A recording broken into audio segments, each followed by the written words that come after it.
Hi everybody, my name is Eli. I'm Jason. I'm Kate. I'm Jaden. And we are the Yahoo and the Torah YouTube channel. And we thank you guys very, very much for hanging out with us and being part of our little family. We love you guys very, very much, and we appreciate you, everybody who's out there. And it is another wonderful day that our Creator has made, and let us rejoice and be glad in it. And, well, we're still alive, fellas. We're still alive. It's another day, and every single day we must praise our Creator that He has given us the air that we are able to breathe, that He has allowed our hearts to tick a little bit longer, that He has allowed us to have another night of restful dreams. Have you guys had any dreams? Did you guys have any dreams last night? I did not remember anything. I think I did, but I just don't remember what it was. Talk not into your hand. Maybe talk into the mic. That would be helpful. What's the craziest dream that you guys think you've had?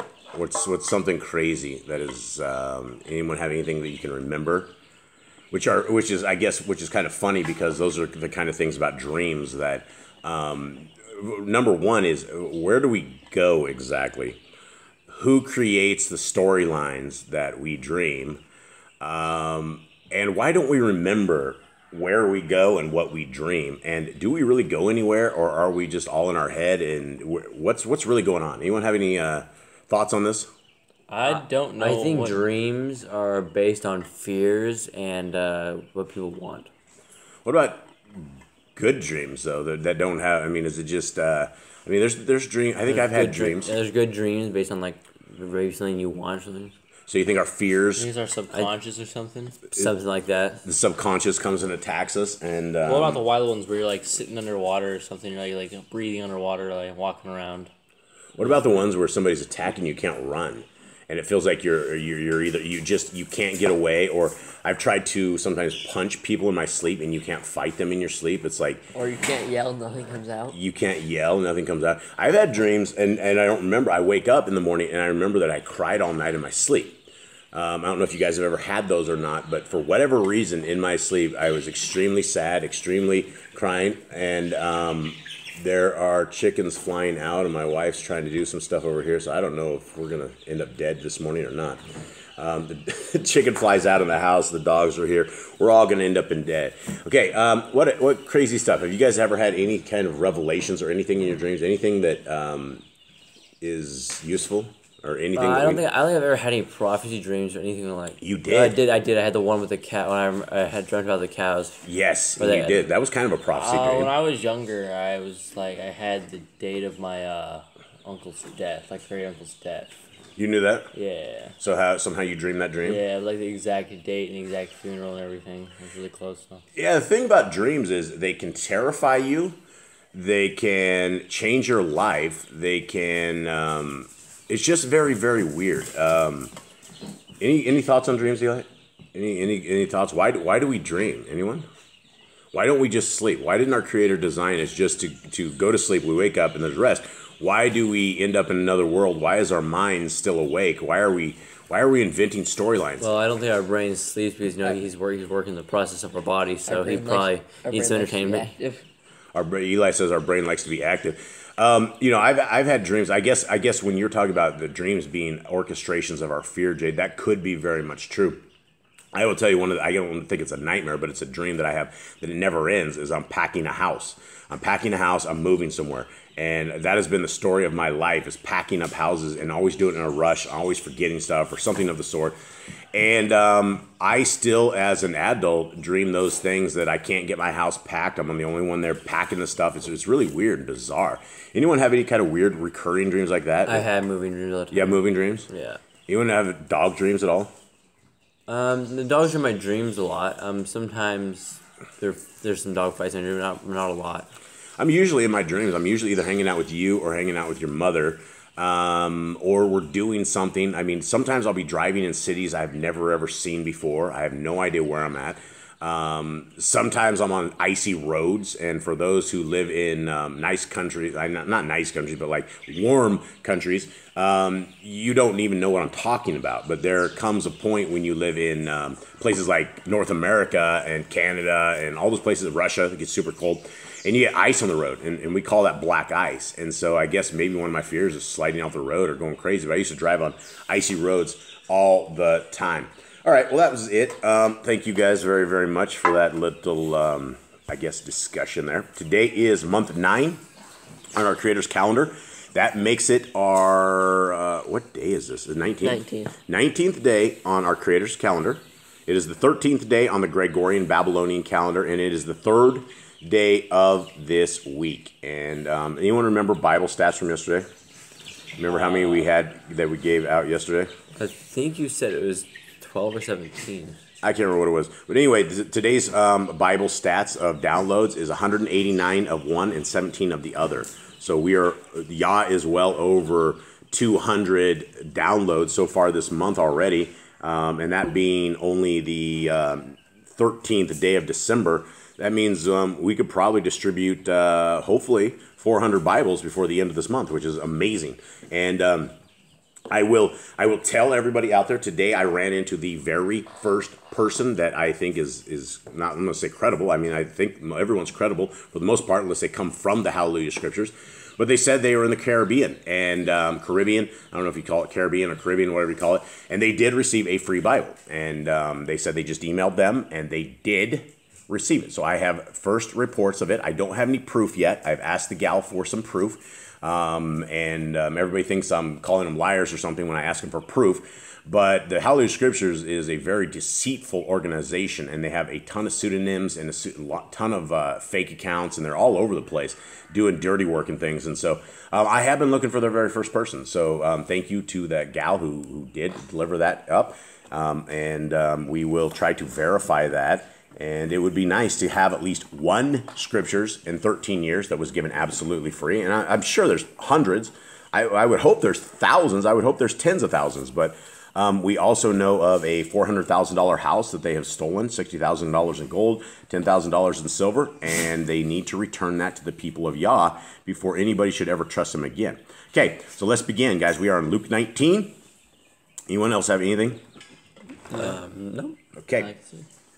And he spoke a parable to them, that they should always pray and not lose heart.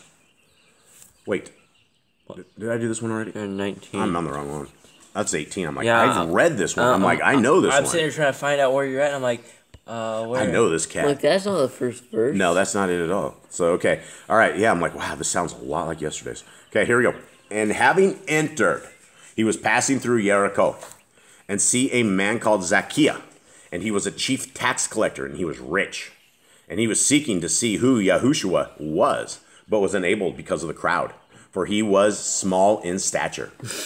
And having run ahead, he climbed up into a sycamore tree to see him, because he was about to pass by. Okay, so this dude was small in stature. What are we talking about here? Are we talking I think he's short, because he can't see over the crowd. He can't see over the crowd. So I think he's short, but he's really athletic, because he just climbed right up a tree, like, right at the top Ran of up a tree and just climbed it. You guys remember the song from back in the days? Yeah. Zacchaeus was a wee little man, and a wee little man was he.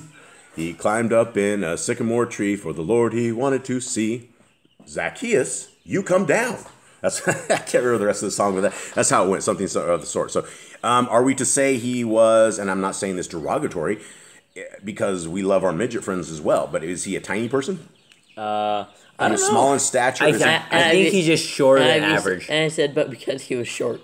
He was short, so that could be. I think he's just shorter than. I think the average height back then was like 5'5", 5'7". How would you know that?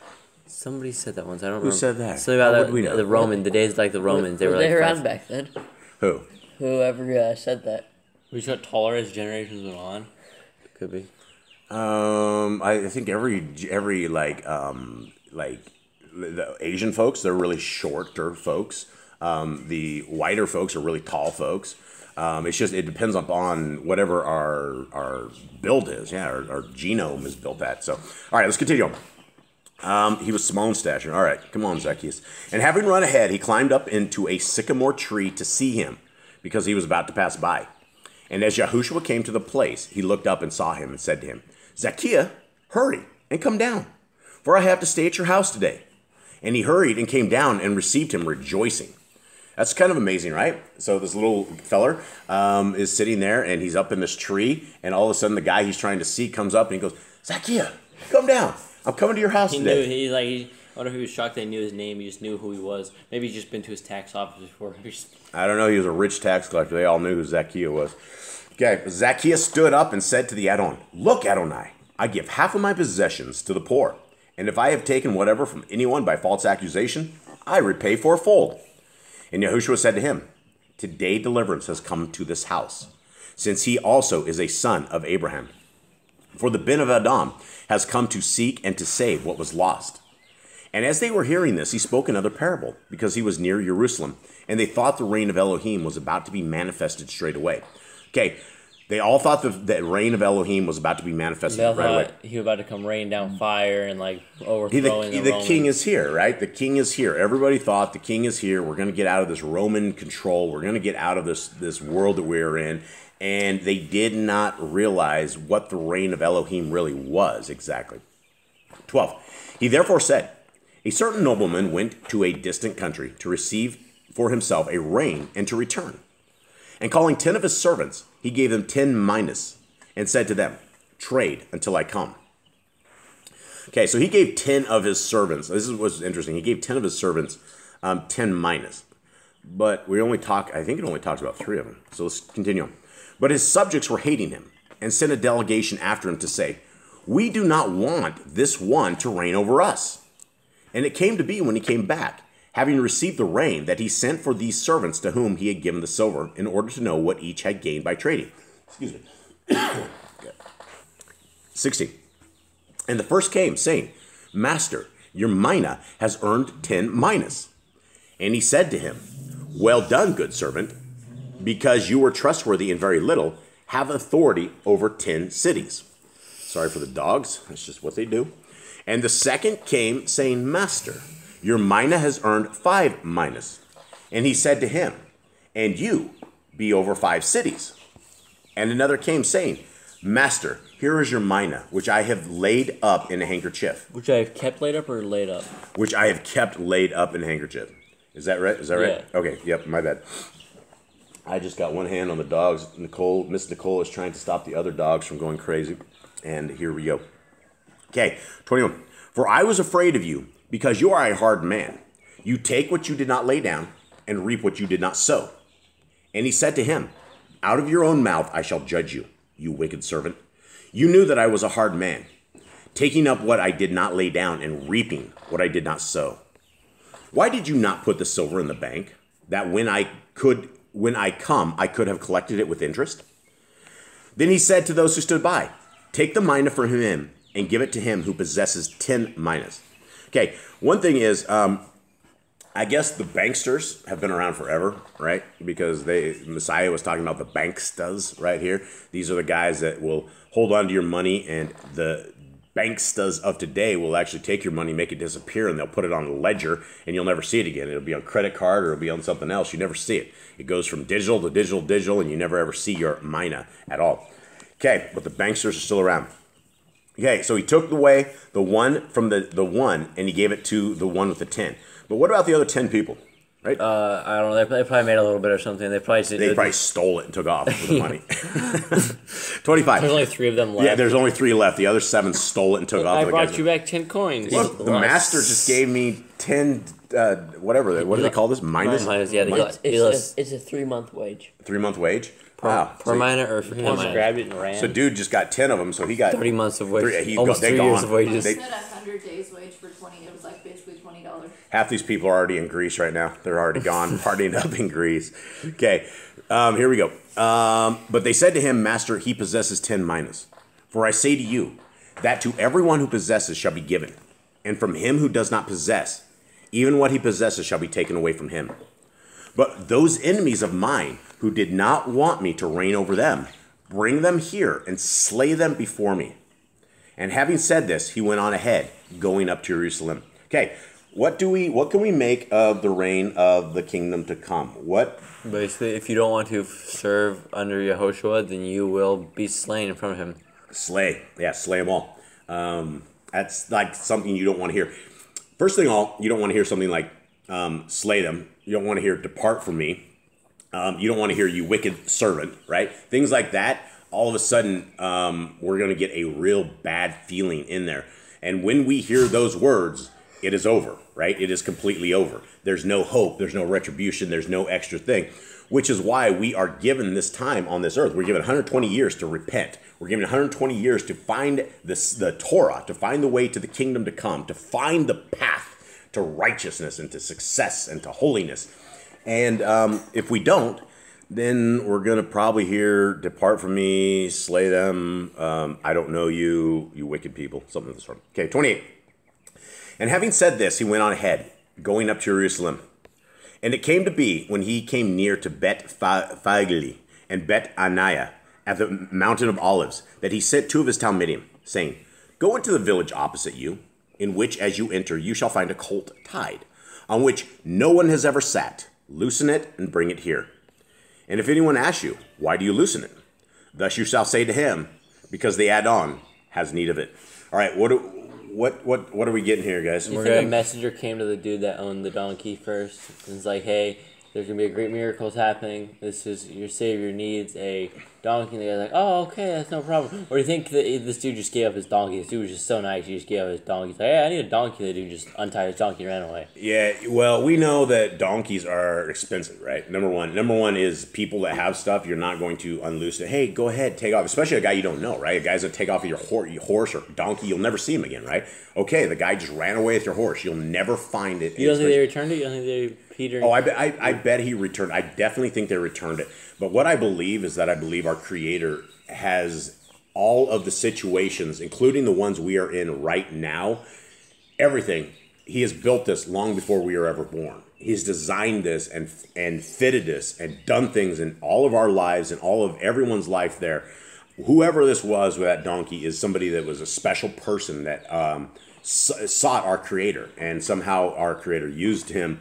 And he created a miracle out of this.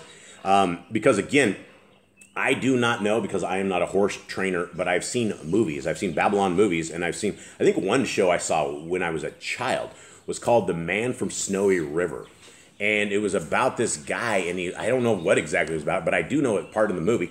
He was trying to train a horse, and I guess you don't get on a horse, like a brand new horse to begin with, unless you're ready to take a ride, like a real ride, right? And what do you remember? Marty Robbins has that song about the horse that the guy tries to train, and the horse kicks his heels up to the sky from upside down. It's going to take you for a ride, right? And so I don't think that you're going to be able to just sit on a brand new colt. Messiah would have gone for a ride if this was not some miracle, right? This thing is not going to just let somebody sit on them without being trained. And so I think this is a multiple miracle all upon this right here. Okay, and if anyone asks you, why do you loosen it? Thus you say to him, because the add-on has need of it. And those who were sent away and found it as he had said to them. And there's a miracle right there, right? You walk in there and there's a colt right there. And as they were loosening the colt, the owners of it said to him, why do you loosen the colt? Right? And you're not, Why are you taking off my horse? Yeah, you're going to be jumping out the front of your house, and you're going to be putting your hands on that guy who's unstrapping your horse, because it appears that somebody's about to ride away with your ride, ride away with your transport. And they said, the add-on needs it. So they brought it to Yahushua, and throwing their garments on the colt, they put Yahushua on it. That don't needs it. All right, I have my horse. Yeah, and I mean, that's the miracle of Yah, right? And I mean, the guy was probably, he spent his entire life doing whatever it was just to have this particular colt at this particular moment and to be able to do this kind of a miracle. These things are planned out, like creation and everything else. Our Creator is extremely thorough in his planning. Okay, and as he went, they were spreading their garments on the way. And as he was coming near, already at the descent of the Mount of Olives, the entire crowd of the Talmidim began to praise Elohim, rejoicing with a loud voice for all the miracles they had seen, saying, Baruch is the sovereign who is coming in the name of Yahuwah. Peace in the Shamayim and esteem in the highest. Okay, those are great things, right? The entire city the entire city's going crazy, right? They're screaming and they're going mad and they're just shouting. And why are they shouting? Because they think salvation is just about to come to them right away. Right now, they think everything's about to be restored. They think that Yahushua can overthrow Rome. Everybody coughing over here? I'd love to make some jokes here, but we get banned off YouTube if I start making jokes. So I will just say, I hope you don't have a normal household cough like we used to always get. That's what I'll say. Okay. So everybody's real excited, right? Everybody's super excited. And the king is here. And some of the Pharisees from the crowd said to him, Teacher, rebuke your Talmidian. But he answering said to them, I say to you that if these shall be silent, the stones would cry out. Okay, what does he mean by this? Basically, because even if I were to make the town meeting quiet, the stones start speaking. Yeah, why would the stones of Jerusalem, why could you see that happen? Because the word needs to be preached. No, because Jerusalem is Yah's holy city, right? Oh. That is the city of that's the city he loves. For whatever reason, he loves Jerusalem, and they've always laid waste to it. But you know, Jerusalem is Yah's place, and so if the people weren't screaming for their king, the stones would cry out, and I believe they would. 41. And as he came near, he saw the city and wept over it, saying, If you only knew even today these for your peace, but now they are hidden from your eyes. Okay, what does that mean? What's that saying? If you only knew even today these for your peace, I guess does he want the city to know peace? No, NIV says, if even you, had only known on this day what would bring you peace, but now it is hidden from your eyes. So, it's him. He's talking about him. Yeah, because he's like, if you knew what true salvation was, because they're like, here, you're going to save us, you're going to save us, praise be, and everything. He's like, you guys your guys' minds aren't in the right spot. You don't know what true salvation is. Yeah, and if only you knew today these for your peace, but now they're hidden from your eyes. So it's so crazy that he knew all this and nobody knew it. 43. Because days shall come upon you when your enemies shall build a rampart around you and surround you and press you on all sides. Do you guys know what a rampart is? What does your guys say on the other one? The enemies will build an embankment, and the king says the enemies shall cast a trench about thee. Now, this has already happened, right? This happened in 70 AD. The entire Jerusalem was taken over. They basically what they did is they got everybody into Jerusalem during a holy feast. Right? They got everybody in. They didn't say a word. Nobody knew what was going on. So everybody came to Jerusalem. And then they surrounded the outside, locked everybody in there, and then they starved everybody to death. Literally starved them to death. The women were eating their children. This was the abomination of desolation that was talked about in Jeremiah. This was when basically if you were in Jerusalem, you should have run for your life. If you're on the rooftop, get the heck out of there. You're going to die. And that was what these were all about. A lot of people have put that to prophecies of today, but it doesn't need to happen. It's already the abomination of desolation already happened when they sacrificed pigs in 70 AD under Antiochus IV. Okay, because days shall come upon you when your enemies shall build a rampart around you and surround you and press you on all sides and dash you to the ground and your children within you. And they shall not leave in you one stone upon another, because you did not know the time of your visitation, right? They did not know the time of their visitation. They should not have been there, right? Because they were about to be raided, and the people that had eyes to see and ears to hear, they had Messiah Yahushua right here, and if everyone believed it, they would have figured this out, but most didn't. 45. And having entered into the Mikdash, he began to drive out those selling and buying in it, saying to them, it has been written, my house is a house of prayer, but you have made it a den of robbers. So this is a huge thing, right? This is for anybody that is doing evil in the name of Yah, right? This is anybody that's doing it in the name of Yah. It doesn't matter if you're selling pigeons to the people who need sacrifices. It doesn't matter if you're selling Bibles and ripping off the orphans, widows, and lepers. It doesn't matter what you're doing. It matters that you're doing it in the name of our Creator, and you can't be doing stuff like this. You made it a den of robbers, everything. And we can't have the word of Yah being a den of robbers. It's not right. 47. And he was teaching daily in the Mikdash. But the chief Kohanim and the scribes and the leaders of the people were seeking to destroy him. But they did not find what they might do, for all the people were hanging upon him, listening. All right, well, that's it. You guys can tell from where we're at in these chapters where we're going with these. We're almost the end of Luke. It is almost the end of Luke, and I really don't like the ends of Matthew, Mark, and Luke. I don't like our Messiah getting owned like this. I don't like his beatings, and the thing is, it's hard to put it into a reality of how bad it was. We can have our imaginations do this, but unless you are there, unless you can see this, unless you saw the blood drip to the ground, unless you saw the beatings and the skin flip from his back with the cat of nine tails, you're not going to understand this, and you're not going to be able to appreciate it. And we do need to appreciate this, because he struggled for us, he got beat for us, he died for us, And it is not so that we can eat our pork and we can worship on a Sunday and we can be godless, heathen, pagan scum. It is so that we can be righteous, so that we can walk with our Creator, so that there is a path. We don't have to walk with this nastiness and filthiness and satanic demonology of this world that everybody talks and walks and is. We don't have to be that, and we can separate ourselves. We can walk a different path. We can seek the Torah. We can seek our Creator. We can seek His Son, and that is what this is all about. So thank you guys very, very much for listening in. Anyone else have anything? Tonight is Youth for Y'all Spanish. Youth for Y'all Spanish, Yah willing. We will do every best attempt to get this up and running. And, yep, thank you guys very, very much. Much love to our little family out there. We love you. All right, Shalom.